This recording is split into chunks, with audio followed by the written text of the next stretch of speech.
plus d'une semaine, hein, le camarade Sékou Djamal Pendessa est toujours en détention parce que quelqu'un a voulu qu'il soit là pour faire mal à la presse. Et justement, face à cette situation, l'ensemble des centrales syndicales prépare donc une manifestation à grande échelle, une grève illimitée. En tout cas, c'est ce qui se prépare. Il y a déjà le mouvement syndical qui appelle à une assemblée générale le mardi prochain. Et il sera question, selon les indiscrétions, de partir avec un préavis de grève, comme pour dire que la situation devient de plus en plus compliquée et l'étau se resserre autour du gouvernement qui n'entend pas reculer face à la violation de certains droits les plus élémentaires, notamment il y a le musulman de la presse, le retrait des médias privés du bouquet Canal et Star Time, et vous avez bien évidemment la restriction de l'internet. Autant de problèmes justement auxquels les Guinéens font désormais face. Alors Diallo, par rapport à cette actualité, est-ce que finalement la situation n'est pas en train de pourrir au point qu'on est arrivé à un endroit où il faut forcément aller en bras de fer? C'est notre perception, hein, pour le CNRD. Tout ce qui sont entrepris, c'est aller jusqu'au bout. Hein. Ils ont jusque-là toutes les personnes qui leur ont tendu le bras, ils mais ont pris leur poignet. Hein. Le jusqu'au boutisme n'a jamais payé. C'est le jusqu'au boutisme pour eux. On ne sait pas, bon, c'est un piège pour eux, mais ils sont en train de tester de plus en plus de leurs capacités pour dire qu'est-ce que nous pouvons faire. Bon, il semble que hier nuit, ils ont libéré la connexion. Bon, c'est pas bon. C'est pas libéré. C'est pas libéré. C'est pas libéré. On va pas libérer. C'est pas libéré. Non, c'est un peu le débit, mais sinon c'est pas libéré. Non, mais est-ce que ça c'est réel? C'est lié à la menace. C'est réel, c'est réel. Ah, parce que moi jusqu'à présent j'ai mon VPN. Moi je l'ai constaté. C'est même pas, j'ai installé combien de VPN? Plus de 50 VPN dans mon téléphone. Ce matin, j'ai constaté que c'était vrai. D'accord. Maintenant peut-être ils l'ont fait pour mardi. Non, ils ont augmenté peut-être un peu le débit. Voilà, la centrale syndicale peut-être menace, mais vous savez que la seule chose qu'il faut se méfier beaucoup, c'est les menaces des centrales syndicales. Ouais. En réalité, chaque fois qu'on veut quelque chose, la centrale provoque des problèmes. C'est ça le problème. Si vous avez remarqué, ces derniers temps, la centrale n'a jamais grévé. Les centrales syndicales ne grèvent jamais. Il faut être très prudent puisque sont-ils au service de qui? C'est ça la grande question. Sinon, normalement, si on manifeste pour Pendassa, les gens vont céder. Ouais. Pendassa est dans ses droits. Normalement, s'il défend... Et normalement, c'est dans le seul pays où on peut prendre le représentant des journalistes et que rien ne puisse sortir. Ouais. On n'avait presque pas besoin de la pyramide est devenue un peu renversée. Il n'avait pas besoin de la centrale syndicale. La souris est devenue le lion et le lion est devenu la souris. Il fallait toujours ramener sur la table les multiples menaces de la presse ça ne fait rien. Le gouvernement n'a plus peur de la presse, c'est déjà réglé. C'est comme l'opposition. Et on apprend même qu'il y a une liste, qu'on se promène avec une liste pour arrêter la des journalistes. Presse n'intimide personne puisque la presse elle-même, peut-être qu'elle n'est pas en train de se prendre au sérieux elle-même. Peut-être c'est ça la vérité. Donc il faudrait que la presse puisse montrer son pouvoir parce que à un certain moment, aujourd'hui, après tout, quand il y a eu ces premières mesures de restriction dans lesquelles nous nous trouvons, on a pris des batteries de mesures. Le gouvernement savait que ce n'était pas vrai et ils n'ont pas reculé. C'est parce que si ça avait été vrai, il n'y avait pas de raison que le gouvernement recule. Aujourd'hui, nous ne sommes pas sur les bouquins et aujourd'hui, tout le monde est dans la restriction. On a peur d'être arrêté à tout moment. Ça, c'est extrêmement dangereux. Donc, il faudrait qu'on soit unis. Moi, je pense que la centrale syndicale doit aller au bout. Je me pose la question, mais j'ai envie que cette centrale me démentisse pour dire, bon, écoutez, nous pouvons faire mieux. Et si, dès qu'il y a problème de grève, ils vont reculer. Ils vont reculer. Ce n'est pas parce qu'ils ont beaucoup peur, mais ils ont peut-être quelque part réglé les problèmes à un certain niveau qui n'est pas assez institutionnel. Ils font des réglages qui ne sont pas institutionnels. Un jour, ça va exploser. Et si ça explose, ce n'est pas bon. Nous avons envie que le gouvernement comprenne que M. Pendassa, c'est un syndicaliste, c'est un justiciable. Du moins, s'il est justiciable, qu'on lui permette de bénéficier de tous les droits, qu'on assure la promotion et la protection de ses droits fondamentaux, puisque c'est un homme de la presse. Ce n'est pas un délinquant qu'on peut ramasser partout, comme même un délinquant a les droits. Je me suis anti-griffe de dire à quelqu'un délinquant, qu'il ne soit pas, par exemple... Mais toute personne a des droits et des devoirs. Il est soumis à la promotion, à la protection de ses droits. Il faudrait que le gouvernement tienne compte, qu'elle comprenne, reculer n'est pas mauvais. et reculer pour avancer et faire en sorte qu'aujourd'hui le peuple de Guinée puisse se retrouver leur liberté fondamentale. Parce que moi, si le gouvernement fait quelque chose de bien, je le reconnais. Et donc, le gouvernement n'est pas sur cette question en train de faire du bien. Et là, il doit savoir qu'en restreignant les libertés, c'est quand même pas quelque chose qu'ils ne pourront plus maîtriser à un certain moment. Alors, oui, Omar, on va dire que le CNRD a reçu un pari, a gagné un pari. Le pari d'unir d'abord la classe politique, les adversaires d'hier, c'est notamment le RPG Arc-en-Ciel, l'UFR et l'UFDG par exemple, et le FNDC. Le CNRD est parvenu à créer une sorte d'union sacrée entre ces entités-là. Maintenant, on est avec le mouvement syndical qui vient de naître. On sait que ces différentes centrales, chacune dans son domaine, réagissaient, mais il n'y avait pas de synergie d'action. Mais là, ça va être la deuxième rencontre avec l'ensemble des centrales syndicales et le nom est ressorti, le mouvement syndical. Là aussi, c'est un pari, mais un pari gagné par le CNRD qui risque bien évidemment de faire très mal. Parce que les différentes centrales sont tellement déterminées que le cas de Pendessa risque d'être petit dans l'affaire. Alors, je dirais pas qu'ils ont gagné un pari. Moi, je dirais ils sont parvenus quand même à unir l'ensemble des centrales syndicales. C'est quand même un grand. Moi, je dirais plutôt ils sont parvenus à se créer des problèmes sérieux. Parce que c'est-à-dire une transition qui avait tendance à être facile est devenue une transition compliquée et complexe. On pouvait éviter tout cela avec la bonne volonté, avec l'envie de bien faire, avec l'envie de parler d'une nation. Mais quand on parle au nom d'un certain nombre de groupes de personnes, vous vous retrouvez, vous décidez du sort de tout un peuple et vous faites comme bon vous semble, ça va être très compliqué. À un moment donné, vous poussez les gens jusqu'au mur, mais ils n'ont pas là où aller, ils vont réagir. Et souvent, il y a un aspect qui dit que ça arrête que houle de kosusu nangata. C'est-à-dire quand tu arrives à pousser ou à chercher quelqu'un qui est peureux jusqu'à un certain niveau, dès qu'il s'arrête là, il faut te dire que tu auras affaire avec quelqu'un qui est forge maintenant, parce qu'il est arrivé à c'est aussi limite. Un combat de survie. C'est surtout ce mot que je voulais parler. C'est un combat de survie. Pourquoi? Parce qu'aujourd'hui, au-delà de Pendessa, vous savez que bientôt certains couples vont même se disloquer. Il y a eu des pertes d'emploi. Bien sûr. Il y a des gens qui vivaient dans des appartements qui ne peuvent plus aujourd'hui payer par le fait de cette restriction. Vous pensez que ça, les gens vont rester les bras croisés comme ça? Non. Et voir leur investissement voler en éclats. Et il y a eu des milliards qui ont été investis dans des groupes de médias. Il y a eu des gens qui ont été recrutés. Il y a eu des gens qui ont été formés pour faire un travail. Qu'est-ce que les médias ont fauté? Qu'est-ce que nous avons fait qui ne peut pas aujourd'hui faire l'objet d'une convocation, qu'on se retrouve autour d'une table pour dire voici ce que vous avez fait, voici ce qu'il faut faire, voici ce qu'il ne faut pas faire. Ça n'a pas été fait. Les gens se sont retrouvés seulement pour décider aujourd'hui il n'y aura pas tel média, aujourd'hui il y aura tel en prison, aujourd'hui il y aura ceci, aujourd'hui il y aura cela. Et l'effet contagion que je parlais au niveau des manifestations. On parle même d'un ministre qui aurait appelé pour dire jusqu'à présent ces imbéciles-là sont sur, comme m'excuse du terme, sont jusqu'à présent sur le bouquet StarTime. Mais vous imaginez quand on traite les médias de cette façon-là, c'est quand même vous savez, c'est extraordinaire. Le seul responsable de cette situation, c'est le président de la République. C'est lui qui est venu pour nous dire qu'il va rectifier les erreurs du passé. Et à l'allée où nous sommes. Et qu'il faut faire l'amour à la Guinée. Et aujourd'hui, nous sommes dans une situation déplorable qu'on ne peut pas se résoudre de ça aujourd'hui. Parce que vous avez vu, même lors de la CAN, il y a des banderoles, il y a des plaques partout où on dit libérer Internet en Guinée. Au stade, pendant que les autres parlent de victoire, nous on est là-bas à libérer partout Internet. Partout on va, le Guinéen transporte ses soucis. Partout on va, le Guinéen transporte ses malheurs. C'est parce qu'aujourd'hui on organise une CAN pour se réjouir, pour célébrer. Pendant que les gens dansent. Et nous, c'est autre chose. On parlait la dernière fois de votre projet. C'est que vous avez des partenaires qui doivent venir. Et ces partenaires doivent faire télétravail. Ils ne peuvent pas travailler s'il n'y a pas d'internet. Ils ne peuvent pas travailler aujourd'hui s'il n'y a pas liberté d'expression. Ils ne peuvent pas travailler s'ils n'ont pas accès aux médias. Parce que le projet doit être viabilisé. Pour que ce projet soit au vu et au su de tout le monde, il faut communiquer. Aujourd'hui, combien de nos partenaires ont fui? Combien de nos partenaires même sont menacés de ne plus communiquer dans nos médias? Et comment les médias là vont survivre? Il y a combien qui ont fermé déjà? Il y a déjà certains qui sont partis. Et vous imaginez c'est quelle situation on est en train de faire subir aux Guinéens. Qu'est-ce que les médias ont fait pour vivre ça? Et qu'est-ce que l'État gagne dans ça? C'est ce que je... En fait, l'opportunité, c'est la question. Peut-être qu'eux, ils peuvent se réjouir. Vous savez, il y a des gens qui se réjouissent de malheur des autres.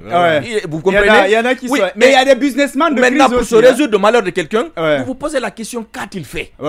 qu'est-ce que les médias ont fait? Parce que depuis le départ, moi j'ai dit que si les médias ont fauté, il faut convoquer les patrons de médias pour leur dire que voici ce que vous avez fait. Si c'est Dioma qui a fait une faute, mais on dit que c'est Dioma. Dioma ne peut pas être responsable de la sanction de tous les autres médias. Maintenant, si c'est Espace qui a fauté, mais qu'on dit que c'est Espace qui a fauté, Espace ne va pas faire que Dioma soit victime. Mais Dioma, regardez, depuis que le CNRD est là, le PDG en prison, compte gelé, les situations se compliquent, restrictions. On est retiré du canal, on est retiré de ceci, on est retiré de cela. On a vu la situation que FIM vit aujourd'hui. C'est-à-dire un groupe de médias qui travaille sur un projet, aujourd'hui est appelé à disparaître. Bien sûr. Mais est-ce que pendant qu'on était en train de se battre pour rivaliser les autres médias, comme les médias ivoiriens qui sont aujourd'hui très suivis sur le continent. Effectivement. Quand on prend l'AFTV, les NCA et tout. Et l'NCA. Nous, on est en train de se battre pour rivaliser aujourd'hui. Mais quand vous regardez le plateau de Dioma, le plateau de Dioma n'a rien à envier aux autres médias.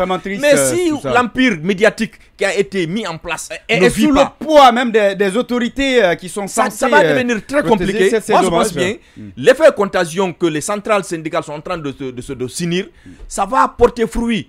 Et si ça porte fruit, ça risque de compromettre beaucoup de choses. Parce que quand vous obligez les gens à aller au-delà c'est-à-dire de ce qu'eux-mêmes ils pensaient, parce que quand vous les poussez, ils seront obligés de réagir. Aujourd'hui, on ne souhaite pas. Mais ça est dans quelle situation? On ne sait pas. Est-ce qu'il est exposé à une maladie, exposé à une mort? Est-ce que c'est Pendessa seulement qui est menacé aujourd'hui? Non, c'est pas Pendessa seulement qui est menacé. Il n'est pas seul dans cette situation. Est-ce que nous allons continuer à vivre ça? Non. Il est temps qu'on arrête. Il est temps qu'on se retrouve autour de la table. Il est temps qu'on discute de la nation autour de l'idéal qui est le développement de ce pays, qui est la paix de ce pays. On ne peut pas aujourd'hui discuter de tout autour de 3 ou 4 personnes. Ces 3 ou 4 personnes ne peuvent pas décider du sort de la Guinée. C'est une nation qui nous appartient. Ce n'est pas un héritage d'un individu, ce n'est pas un héritage d'un grand-père, d'une famille ou d'un groupe de personnes. On ne peut pas continuer comme ça et penser qu'on peut obtenir un résultat. Il faut qu'on se rappelle un peu du passé. Il y a eu des hommes plus puissants que vous qui sont passés. Il y a eu des hommes plus forts que vous. Il y a eu des hommes plus beaux que vous. Vous ne pouvez pas faire ce que les gens n'ont pas fait. Mais on va retenir ce que vous avez fait. Mais d'un côté aussi, souvent c'est les Guinéens qui ne sanctionnent pas. Parce que ces gens qui se comportent aujourd'hui... Par contre, justement, tu évoques un autre facteur. Si vous imaginez, vous trouverez même des gens qui disent, Marouane le disait la dernière fois dans l'émission, même si je ne voulais pas l'entendre, parfois vous arrivez à un niveau, vous avez envie de dire que la Guinée ne mérite pas, les Guinéens ne méritent pas qu'on se batte pour eux. En fait, parfois c'est l'impression que tu as. On est prêt à aller saccager le domicile d'un joueur qui a raté un penalty. Mais on est quand même, quand quelqu'un détourne des milliards, on en fait simplement, on en rigole sur les réseaux sociaux et puis on avance. Mais regardez, on a insulté les joueurs. On a insulté les joueurs. Extraordinaire. On a insulté les joueurs parce qu'ils ne sont pas entraînés, parce qu'ils n'ont pas reçu leurs primes. Ils ont dit le patriotisme. J'ai dit d'accord, il n'y a pas de problème, patriotisme. Quel est ce ministre qui a renoncé à ses primes? Quel est ce ministre qui a renoncé à son salaire? Quel est ce conseil au CNT qui a renoncé à son salaire? Mais dès que leur paiement retarde, mais c'est des bruits partout. Bien sûr. Est-ce que vous comprenez? Même pas. Et le plus souvent, le public a tendance à dire que bon, regardez Sekou. Et pourtant, Sekou a été joueur de l'équipe nationale. Aujourd'hui, il marche comme ça. C'est comme s'il n'a pas joué pour le pays. Pendant ce temps, en France, vous jouez une fois pour le pays, mais au moins, vous n'êtes plus oublié. Au moins, vous avez au moins le minimum pour vivre. C'est quand même extraordinaire. Vous prenez des joueurs locaux. On dit ça va pas, mais vous prenez des joueurs locaux qui ont quitté ici, qui sont partis. C'est peut-être que c'est leur seul canne. Ils ne vont plus vivre une canne. Maintenant, des primes de 10 000, de 20 000 $, de 30 000 $. Vous leur donnez ça, ils vont venir faire un toit au moins pour leur maman. Mais bien sûr. Ils vendent du maragoulaï quelque part, au moins pour sortir sa maman de pauvreté. Mais quand vous le dites seulement de jouer pour la patrie, vous les ministres, gérés par la patrie, par patriotisme, laissez l'affaire de primes, laissez l'affaire d'acheter des maisons à l'extérieur, laissez l'affaire de détournement des milliards, de construction de ceci et de cela. Vous aussi faites ceci par patriotisme. Mais aujourd'hui, il faut qu'on soit exigeant envers nos autorités. Même si ça va crier, même si ça va tuer, c'est notre droit. Il faut qu'on le réclame. La liberté. Il faut que cette liberté soit effective au niveau des médias, au niveau de l'internet. Parce qu'il y a beaucoup d'entreprises qui sont en train de mourir aujourd'hui sur les réseaux sociaux. Vous comprenez? Ça ne peut pas continuer. Et si le gouvernement n'anticipe pas, la crise va atteindre un certain niveau où on ne pourra pas maîtriser. Chose qu'on ne souhaite pas parce qu'aujourd'hui, nous tous, nous voulons que cette situation se calme. Nous voulons qu'on parle de macroéconomique, qu'on parle de microéconomique, qu'on parle de l'emploi, qu'on parle de la paix, qu'on parle de processus électoral, ça et là. Mais dans cette situation, est-ce qu'on peut parler de développement en Guinée? Non. On ne peut pas parler de développement en Guinée. On a dit que la Guinée, l'année passée, on est classé 2e pays producteur de riz dans la sous-région. Et aujourd'hui, le prix du sac de riz a augmenté à plus de 50 000. Vous avez vu, c'est pourquoi je disais la dernière fois. Moi, c'est statistique pour dire que ces chiffres, ces classements-là, on a atteint macroéconomie 2 chiffres, 3 chiffres, on est à 12 chiffres. S'il n'y a pas d'impact, je ne vois pas d'importance. Très bien. Oui, alors, Mfali Djilabogui, on a suivi. Pendessa, il est toujours en prison, malgré les démarches qu'on a eu à mener. Les bouquets restent toujours retirés, les médias restent toujours retirés des bouquets, malgré les démarches, rien ne bouge et l'internet est pareil. Est-ce que vous comprenez là, est-ce que vous pensez qu'on mesure l'enjeu ou le danger que le pays est en train de courir? Oui, je crois que ce qui se passe aujourd'hui, on ne le dira pas assez. On est dans un véritable trou. C'est que dans un pays où il n'y a pas Internet, où il n'y a pas électricité, l'électricité, le tout est revenu. Ça, c'est depuis des lustres. Les Guinéens ne connaissent pas ça. Aujourd'hui, les entreprises sont en train de mourir de leur belle mort. Pourquoi? Du vœu de quelqu'un. Parce qu'on ne peut pas comprendre ce dossier de notre ami, le camarade Sékou Jamal Pendessa. On a même comme l'impression que même le juge, certainement il a honte de prendre ce dossier. Parce que le monsieur, ça fait déjà plus de 10 jours, plus de 10 jours, près de 2 semaines, il est en détention. C'est que même le juge peine à trouver des charges à articuler contre Sékou Jamal Pendessa. Parce que ces avocats, ils l'ont dit, c'est un dossier cousu de fil blanc. C'est l'éternelle conspiration donc contre la presse. C'est malheureux. Aujourd'hui, c'est le seul pays où des dirigeants, de leur propre vœu, de leur propre volonté, ne veulent pas voir la presse. Et ils oublient que s'ils sont là aujourd'hui en partie, c'est grâce à la presse. Dites-moi, parmi les ministres et autres là, qui on n'a pas reçu sur des plateaux? Et même le 5 septembre, est-ce que n'eût été la presse, est-ce que le discours de prise du pouvoir du général, les Guinéens allaient l'entendre? Non. Donc moi je crois que aujourd'hui, le juge, les juges devraient refuser. On était bien partis, on était partis sur de bons pieds au début. La justice, les juges doivent refuser d'examiner un tel dossier pour leur intégrité, pour leur crédibilité, parce que c'est un dossier qui est monté de toutes pièces, qui ne tient vraiment pas la route. C'est parce que Sékou Jamal Pendessa, c'est une figure de proue. Et donc, quelqu'un qui a demandé simplement à ce que l'État accepte mais c'est les réseaux sociaux, à ce qu'on libère Internet, à ce qu'on reconnecte encore les médias. Je crois que c'est la moindre des choses. Mais puisque aujourd'hui, le gouvernement ne veut pas en face avoir une voix discordante, donc il faut gouverner avec brutalité, avec force. Donc il faut faire taire toutes les voix discordantes. Donc je crois qu'aujourd'hui notre pays est complètement diabolisé. Il y a des gens aujourd'hui qui hésitent, parce que dans un pays où les droits de l'homme ne sont pas respectés, où la démocratie est bâillonnée, où la liberté de la presse est enterrée, où les médias donc, sont inaudibles, on ne les entend plus. Donc les décideurs se sont levés pour, si vous voulez, mettre des paillassons, si vous voulez, sur ces médias-là. Je crois que ce qui se passe est extrêmement grave. Mais je pense que c'est un peu la politique du CNRD. C'est-à-dire avoir tout le monde sur son dos, emprunter la voie suicidaire, parce que c'est comme ça, il faut le dire, en lieu et place de l'entente, en lieu et place du dialogue. Aujourd'hui, le CNRD a décidé de déclarer la guerre à toute la société. Parce qu'on ne peut pas comprendre. Ça a commencé par les acteurs politiques. Après, ce sont les acteurs sociaux. Il y a récemment un accord qui a été scellé entre le gouvernement et la classe ouvrière. A été respecté. Aujourd'hui, la classe ouvrière est en train de ronronner parce que l'accord n'a pas été respecté. Après, donc aujourd'hui, ce sont les entreprises, notamment qui sont sur le digital, qui ont complètement disparu. Et en laissant place à une crise qui ne dit pas son nom. Je comprends bien pourquoi est-ce que le Premier ministre parlait de tragédie. On est dans une véritable tragédie. Tragédie liée, si vous voulez, à la démocratie. Tragédie liée à la façon dont le pays est en train d'être géré. Tragédie liée à la liberté de la presse. Donc aujourd'hui, je crois que le jusqu'au-boutisme emprunté par le colonel n'est pas une bonne voie. Il doit quand même, le général, pardon, il doit aujourd'hui voir en face. On ne gère pas avec brutalité, on ne gère pas avec violence. On a connu quand même des militaires, mais qui ont géré avec parcimonie, avec tact, et donc qui ont fait l'unanimité. C'est ce que aujourd'hui la société guinéenne demande au colonel.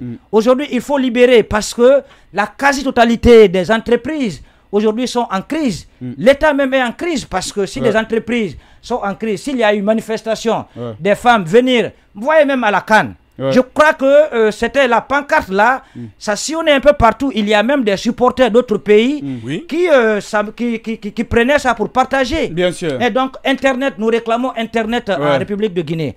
C'est comme si on est encore dans le pré-cambrien. Bien sûr. Donc aujourd'hui, le colonel doit vraiment comprendre que les Guinéens sont éprouvés sur toute la ligne, que ce soit sur le plan des droits de l'homme, que ce soit sur le plan de dialogue. On ne parle même pas de dialogue. Parce que comme tu le disais, la stratégie, le logiciel emprunté par le général fait de sorte que aujourd'hui c'est tout le monde qui s'est réuni désormais contre le CNRD. Et c'est qui, à mon avis, n'est pas, ne présage pas, si vous voulez, de bonnes choses pour le colonel. De la façon dont il avait commencé, il a été apprécié par tout le monde. Par tout le monde. Mais aujourd'hui, je crois qu'il s'est complètement écarté de son discours. Il s'est complètement écarté de la refondation qui a été annoncée. En lieu et place de la refondation, c'est l'effondrement aujourd'hui. Et c'est dommage. On assiste à l'effondrement en République de Guinée. Donc il va de soi. Rien n'est à le colonel s'il le veut. Et moi, je sais qu'il est de bonne foi. Il est de bonne foi. Mais le fait de dire que l'État est en crise, l'État n'est pas en crise. L'État a les caisses très remplies. Il faut pas l'État très rempli. Non, là, je ne le pense pas. Très rempli. Non, je ne le pense pas. L'État peut faire semblant. L'État peut faire semblant de ne pas être en crise. L'État ne peut pas justifier le fait de ne pas donner la bonne vie aux Guinéens, les bons prix aux Guinéens parce qu'ils n'ont pas d'argent. Il ne faudrait pas leur tendre cette perche parce qu'eux-mêmes, et de travers les règles, les institutions de la Banque mondiale, en disant qu'ils sont passés d'un pays pauvre à un pays à revenu intermédiaire, ça s'explique. Il y a du sérieux dans ce qu'ils disent. Non, mais on sait comment ces rapports, on sait comment ces rapports-là, on sait comment ces rapports-là, comment ces rapports-là sont. Non, on sait. C'est l'impact. Mais la Banque mondiale, c'est quoi? Quel est l'impact? La Banque mondiale, c'est quoi? Ce sont des personnes quand même. Quel est l'impact que le CNRD veut donner au peuple de Guinée? Oui, nous parlons de la même chose. Comment on va répartir? Non, nous parlons de la même chose. Il y a les revenus, c'est parce que est-ce qu'on veut répartir bien les revenus? Oui, c'est un problème de répartition de revenus et non un problème de revenus. Oui, il faudrait qu'on soit clair. C'est de là que moi je parle de crise. Bien. C'est de là que moi je parle de crise. Bien, on a l'argent. Voilà, on est dans une crise. On est dans une crise multidimensionnelle, multiforme, multicolore. Donc aujourd'hui, le colonel, c'est à lui seul de trouver la solution. Si aujourd'hui, il voit que le gouvernement n'est pas à même, parce qu'on a récemment entendu que, je crois, des comptables ont été interdits, je crois que tout ça, le général doit taper du poing sur la table. C'est-à-dire que celui qui dirige, on ne le fait pas, on doit le faire dans la rigueur. Quelqu'un qui est fautif, il faut le remplacer. Il y a tellement de Guinéens. On a demandé, voici le gouvernement, on connaît le bilan qui est là. D'accord. Il y a eu des évaluations, tout ça. Aujourd'hui, les Guinéens sont simplement désemparés, sont complètement désappointés. Très bien, sont complètement désappointés. Très bien. Mais c'est pas pourquoi on s'empresse à ce qu'ils déclarent. Mais il y a quand même un truc qu'on n'avait pas compris la dernière fois. Ils ont déclaré assez de choses qu'ils n'ont jamais connues. Oui, on est dans la politique. Voilà, donc on ne peut pas quand même dire parce qu'on... Malheureusement, on est dans la politique. On est dans la politique. Mais bon, malheureusement, on est dans la politique. Mais aujourd'hui, sur la question de l'Internet, sur la question de l'Internet, sur la question des réseaux sociaux, sur la question des médias, sur la question des droits et des libertés, sur la question, si vous voulez, de l'accord qui a été scellé entre la classe ouvrière et le CNRD, Ce sont ces questions qui divisent, ce sont des questions sur lesquelles le colonel doit ouvrir grandement les yeux pour pouvoir les examiner et trouver des solutions. Avant qu'il ne soit tard. Des solutions appropriées. Hein, quand il faut le dire, c'est comme s'il n'était pas au courant. Bien. Ne lui tendons pas la perche. Hein. Très bien. Alors, le colonel. Malheureusement, le général. D'accord, on est pris par le temps. Non, on a dit, il est de bonne foi. Bien, mais, on a compris. Je crois qu'il lui manque cette équipe. Il lui manque ce logiciel. Et il va de soi qu'il trouve vraiment la voie que les Guinéens veulent afin d'accélérer les choses, organiser les élections et céder la main à un civil.